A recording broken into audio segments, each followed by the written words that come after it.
Naitutuloy ng Department of Agriculture ang nauna nitong plano na muling ipatupad ang maximum suggested retail price sa lokal na karneng baboy. Sa halip, nakatutok na ngayon ang ahensya sa posibilidad ng pagtatakda ng SRP para sa imported na karneng baboy.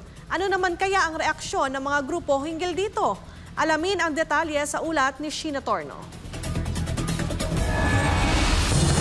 Sa susunod na buwan, tatargetin na ng Department of Agriculture ang mga retailer na nagbebenta ng imported o frozen na karneng baboy. Imbes kasi na muling ipatupad ng ahensya sa Agostong maximum suggested retail price sa lokal na karneng baboy, ay binawi na nila ito. Ang katotohanan yan, short talaga ang pork. Hanggang ngayon, medyo short. Ang kakulangan kasi anya sa supply ng lokal na karneng baboy ang siyang dahilan kung bakit pataas ng pataas ang presyo nito sa merkado. Kaya plano ngayon ng kalihim na ipatupad na lamang nasabing polisiya sa imported na karneng baboy. Nadiskubre kasi ni Laurel na may ilang retailer ang nananamantala. May napansin kami binibentang pork. Nung hinawakan namin, malamig eh. Bakit? So, tapos binibenta ng 480, 450 yung liempo. Mali yun, profiteering yun. Diba? So nakita namin na may issue na gano'n na may nagpo-profiteer na using imported pork sa wet market and being pinapasa siya bilang locally fresh butchered pork.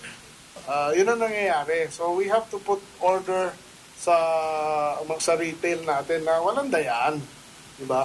Batay sa monitoring ng DA, naglalaro sa 290 pesos ang kada kilo ng frozen kasim, habang 310 pesos naman sa frozen liempo. Pinag-aaralan ngayon ng Department of Agriculture na ipako sa 270 pesos hanggang 300 pesos ang MSRP sa frozen kasim, habang 300 pesos hanggang 350 pesos naman sa frozen liempo. Welcome development naman para sa grupong Samahang Industriya ng Agrikultura o SINAG ang planong ito ng DA. Para sa grupo, dapat matagal na itong ipinatupad dahil hamon sa mga lokal na magbababoy ang kakulangan sa supply sa patuloy na pagkalat ng African Swine Fever o ASF. Sabi pa ng grupo, dapat lamang mapakinabangan ng mga consumer ang binabayarang mababang taripa ng mga importer.